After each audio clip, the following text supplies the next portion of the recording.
Okay, homework number 5. So this is Monday's homework. And homework number 5, number 1 says, the city of Starkville registered an average rainfall of 4.8 inches for the last 3.5 days. What is the total rainfall? So right off the bat, I can see that it's asking me for a total, which means most likely I'm going to either need to add or multiply, because those are the two operations that's going to give me a bigger number, most likely. Okay, so again, the city of Starkville registered an average rainfall of 4.8 inches for the last 3.5 days. Okay, so day 1, day 2, day 3. I can't really draw half a day, so I'm just gonna kind of mark it like this. Okay, so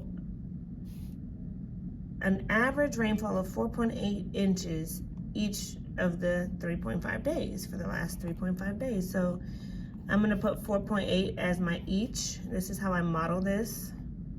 This one is really half of 4.8 because it's half a day. Okay, that 0.5 also represents a half. All right, so if I set it up with my get model, GE equals T, I know my groups are actually 3.5. Those are my days. And then I know I'm gonna need to multiply times how much rainfall they had each day, which was 4.8, and that will give me the total that I'm looking for. Okay, so remember when you set up your multiplication, this one so happens that they both have 2 digits, but not all the time. Okay, so you line up your numbers, not the decimal. This one just so happens to be perfectly lined up. All right, we're gonna start here. I'm gonna actually do a times table for 8s, and I'm gonna do 8 times 1 is 8, 8 times 2, 16. All right, so 8 times 5,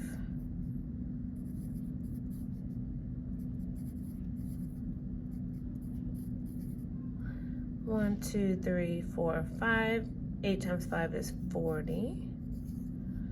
8 times 3 is 24, plus 4 is 28.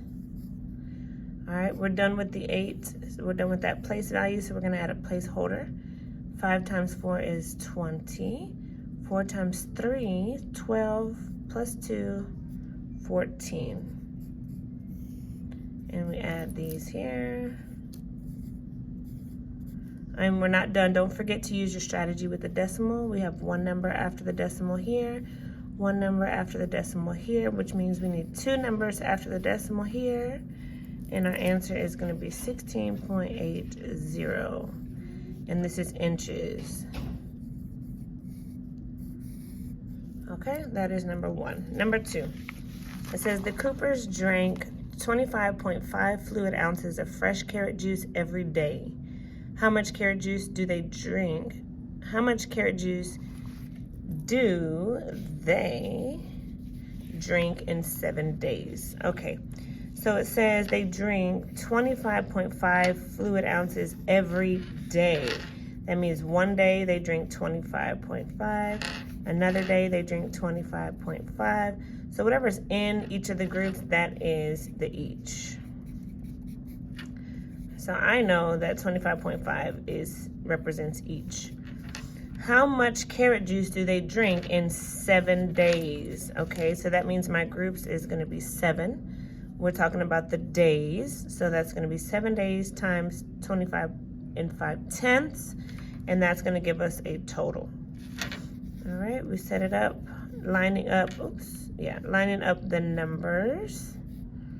So that 7 would be there. 5 times 7 is 35. Again, 5 times 7 is 35 plus 3, 38. And 7 times 2 is 14, plus 3, 17. Count the number after the decimal, cross out the old decimal, show your strategies. So I need 1 number after the decimal here. So in 7 days, they're gonna drink 178 and 5/10 fluid ounces. I'll just put FLOZ for fluid ounces, and that is your answer.